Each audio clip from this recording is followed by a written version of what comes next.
नमस्कार दोस्तों, स्वागत है आपका हमारे YouTube channel A to Z MCQ by Shubham में। दोस्तों, आज मैं आप लोग के लिए आधुनिक भारत से संबंधित टॉप 25 MCQ लेकर आया हूं, जो आपको हर प्रकार के एग्जाम में काफ़ी इंपॉर्टेंट साबित होगा। दोस्तों, आप ये वीडियो को पूरा जरूर देखिएगा और लाइक, सब्सक्राइब और शेयर करना नहीं भूलिएगा। तो बिना किसी देरी के हम लोग आते हैं क्वेश्चन नंबर 1 पे। आनंद मठ के लेखक कौन है? इसका सही आंसर होगा बी, बंकिम चंद्र चटर्जी।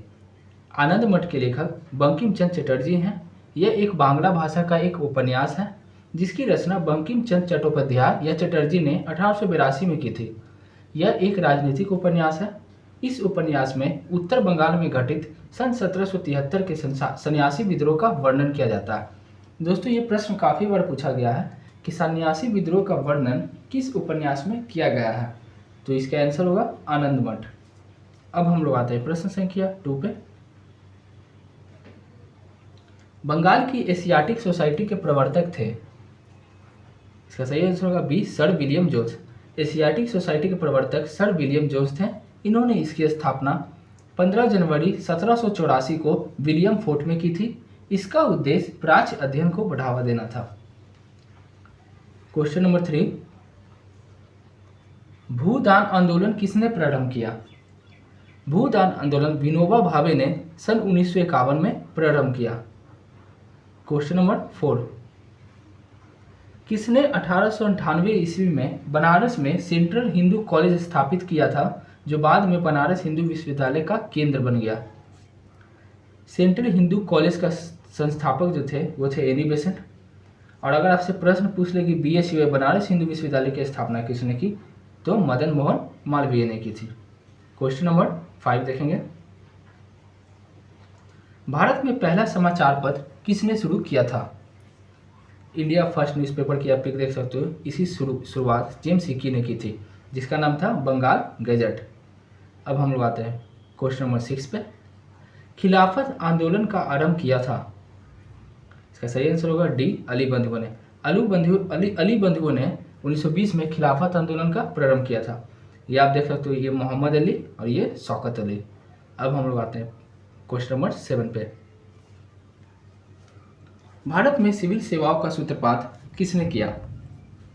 इसका आंसर होगा डी, लॉर्ड कॉर्नवालिस ने भारत में सिविल सेवाओं का सूत्रपात किया। क्वेश्चन नंबर 8, नागरिक सेवाओं के लिए प्रतियोगी परीक्षा प्रणाली को सिद्धांत को स्वीकार किया गया। ये ईस्वी पूछ रहा है कि किस ईस्वी को नागरिक सेवाओं के लिए प्रतियोगी परीक्षा सिद्धांत को स्वीकार किया गया। इसका सही आंसर होगा बी, 1853 ईस्वी में। क्वेश्चन नंबर 9, सत्यशोधक समाज की स्थापना किसने की थी? सत्यशोधक समाज की स्थापना ज्योतिबा फूले ने की थी। इन्होंने इस सत्यशोधक समाज की स्थापना 24 सितंबर 1873 को की थी। क्वेश्चन नंबर 10, वह बंगाली नेता कौन था जिसने सामाजिक धार्मिक सुधारों का विरोध किया और रूढ़िवाद का समर्थन किया? इसका आंसर होगा ए, राधाकांत देव। राधाकांत देव एक ऐसे बंगाली नेता थे जिसने सामाजिक धार्मिक सुधारों का विरोध किया और रूढ़िवाद का समर्थन किया। क्वेश्चन नंबर 11, भारतीय राष्ट्रीय कांग्रेस के निम्न अधिवेशन में से किस एक की अध्यक्षता जवाहरलाल नेहरू ने की थी? इसका सही आंसर होगा ए, लाहौर अधिवेशन 1929। 13 दिसंबर 1929 को भारतीय राष्ट्रीय कांग्रेस का वार्षिक अधिवेशन तत्कालीन पंजाब प्रांत की राजधानी लाहौर में हुआ। इस ऐतिहासिक अधिवेशन में कांग्रेस के पूर्ण स्वराज का घोषणा पत्र तैयार किया गया तथा पूर्ण स्वराज को कांग्रेस का मुख्य लक्ष्य घोषित किया गया और इसके अध्यक्ष जवाहरलाल नेहरू चुने गए। क्वेश्चन नंबर 12, किसको भारतीय पुनर्जागरण का पिता कहा जाता है? तो आप ये पिक देख सकते हो, ये राजा राम मोहन राय की पिक है। राजा राम मोहन राय को पुनर्जागरण का पिता कहा जाता है। इन्होंने ही ब्राह्मण समाज की स्थापना की थी। अब हम लोग आते हैं क्वेश्चन नंबर 13 पे। चंपारण आंदोलन से कौन संबंधित नहीं थे? तो दोस्तों, चंपारण आंदोलन से राजेंद्र प्रसाद संबंधित थे, अनुग्रह नारायण सिंह संबंधित थे, JB कृपलानी संबंधित थे, कि जो जयप्रकाश नारायण थे वह संबंधित नहीं थे। अब हम लोग आते हैं प्रश्न संख्या 14 पे। निम्न में से वह कौन था जो काकोरी षड्यंत्र कांड में फांसी की सजा से बच गया? तो दोस्तों इसका सही आंसर होगा डी, चंद्रशेखर आज़ाद। चंद्रशेखर आज़ाद जो थे वो फांसी की सज़ा से बच गए थे।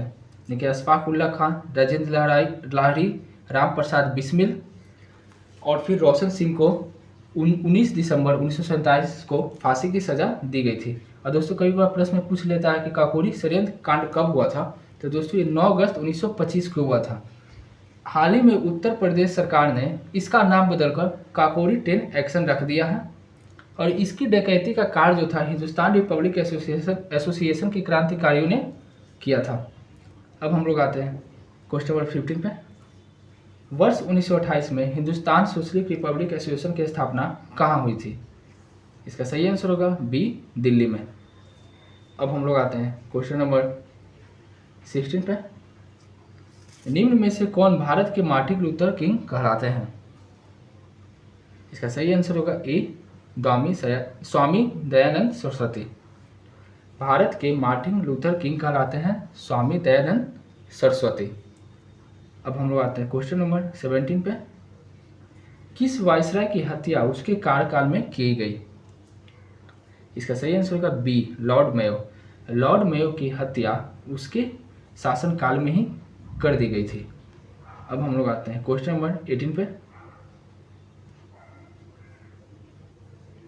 1857 के संग्राम को प्रथम स्वतंत्रता संग्राम का नाम किसने दिया? इसका सही आंसर होगा सी, वी.डी. सावरकर। वी.डी. सावरकर ने 1857 के संग्राम को प्रथम स्वतंत्रता संग्राम का नाम दिया था। Question number 19। दोस्तों काफ़ी अच्छे अच्छे प्रश्न लेकर आया हूँ दोस्तों, आप लोग सपोर्ट करते रहे। शिक्षा में सुधार हेतु ब्रिटिश सरकार ने सेंट्रल विश्वविद्यालय आयोग कब नियुक्त किया गया? इसका सही आंसर होगा 1970 को। दोस्तों सेंट्रल आयोग का गठन 1917 में कलकत्ता विश्वविद्यालय की समस्याओं के अध्ययन के लिए किया था और इनका जो नाम था वो था डॉक्टर M.E. सैंडलर। और देखिए इसके जो आयोग था उसमें 2 भारतीय भी थे, डॉक्टर आशुतोष बनर्जी और डॉक्टर जियाउद्दीन अहमद। अब हम लोग आते हैं क्वेश्चन नंबर 20 पे। सर्वेंट्स ऑफ इंडिया सोसाइटी की स्थापना किसने की थी? दोस्तों ये क्वेश्चन काफ़ी इंपॉर्टेंट है, काफ़ी बार एग्जाम में पूछा भी जा चुका है। सर्वेंट्स ऑफ इंडिया सोसाइटी के संस्थापक जो थे वो थे गोपाल कृष्ण गोखले। इन्होंने इसकी स्थापना 12 जून 1905 को महाराष्ट्र पुणे में की थी। सर्वेंट सोसाइटी की स्थापना 12 जून 1905 को महाराष्ट्र पुणे में गोपाल कृष्ण गोखले ने की थी। Question number 21। निम्न में से किस समाचार पत्र पत्रिका से महात्मा गांधी संबंधित नहीं थे? इसका सही आंसर होगा डी, युगांतर। युगांतर से महात्मा गांधी का संबंध नहीं था, लेकिन इंडियन ओपिनियन, यंग इंडिया, नवजीवन से महात्मा गांधी संबंधित थे। Question number 22। अंतरिम सरकार 1946 में रेल मंत्रालय का कार्य कौन देखता था? इसका सही आंसर होगा सी, आसिफ अली। जो आसिफ अली थे वो अंतरिम सरकार 1946 में रेल मंत्रालय का कार्य देखते थे। अब हम लोग आते हैं क्वेश्चन नंबर 23 पे। निम्न में से किसने सर्वप्रथम भारत में एक पृथक मुस्लिम राज्य का प्रस्ताव रखा था? इसका सही आंसर होगा डी, मोहम्मद इकबाल ने। मोहम्मद इकबाल ने सर्वप्रथम भारत में एक पृथक मुस्लिम राज्य का प्रस्ताव रखा था। अब हम लोग आते हैं क्वेश्चन नंबर 24 पे। जब रॉलेट एक्ट पास हुआ था तो उस समय भारत का वाइसराय कौन था? रॉलेट एक्ट जिसको काला कानून भी कहते हैं दोस्तों, उस समय भारत का वाइसराय लॉर्ड चेम्सफोर्ड था। रॉलेट एक्ट पास हुआ था उस समय भारत का वाइसराय लॉर्ड चेम्सफोर्ड था। अब हम लोग आते हैं क्वेश्चन नंबर 25 पे। गांधी इरविन समझौता के हस्ताक्षर होने में किसने महत्वपूर्ण भूमिका निभाई थी? तो इसका सही आंसर होगा सी, तेज बहादुर स्प्रू। तेज बहादुर स्प्रू ने गांधी इरविन समझौता के हस्ताक्षर होने में महत्वपूर्ण भूमिका निभाई थी। दोस्तों ये काफ़ी अच्छे अच्छे प्रश्न थे जो आपके एग्जाम में सीधा आ सकते हैं। तो दोस्तों ये वीडियो को आप पूरा देखें, इसके लिए बहुत बहुत धन्यवाद। और वीडियो को अपने दोस्तों तक भी शेयर करें, लाइक सब्सक्राइब करें दोस्तों। Thank you. मिलता हूँ मैं आपको अगली वीडियो में। धन्यवाद।